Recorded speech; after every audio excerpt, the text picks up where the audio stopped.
Hey traders, Raghee here, and yes, the equity markets are rolling higher and we continue to take advantage of the day trading opportunities, primarily to the upside, focused on longs. Even when we have shakeouts like we had this morning, we don't commit to the short side.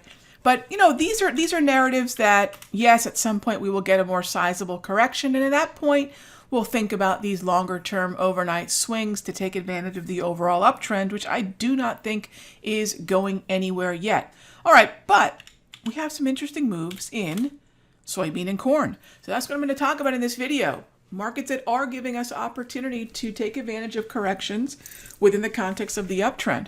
Now, if you're going to understand the way in which tides and boats, these are different ideas that I share in the countdowntrader.com and the free newsletter. Check that out.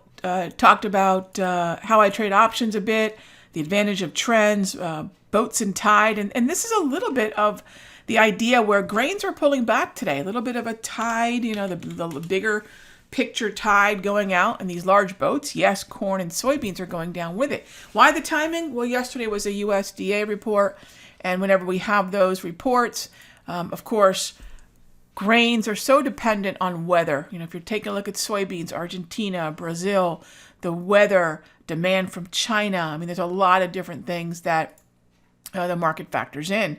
And so when we see corn and soybeans moving lower after the USDA numbers, what are known as the supply-demand numbers and the WASDE report, we start looking at all these carryout estimates. And long story short, the reaction comes with the timing. Think of it this way. The USDA in many ways can be considered sort of impactful in the way that the central bank can be impactful on currencies and equities. So we have sort of the central bank type effect aftermath in corn and soybeans after the USDA. So now we know the timing. That's really important to understand that. The second part of this, after we understand the timing, is the trend. This move lower is still happening within the context of a double green uptrend. And as we move lower, we're going to look for opportunities to get long.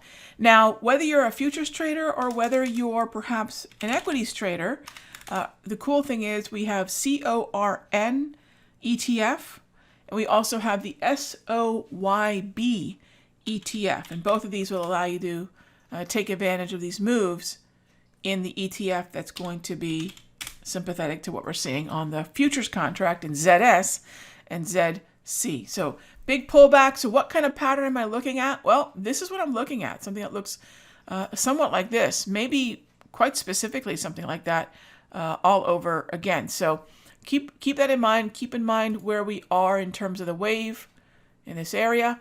And I will be vigilantly looking for a long position, preferably after a lower low tomorrow, and see if we can continue this reflation trade in both corn and beans.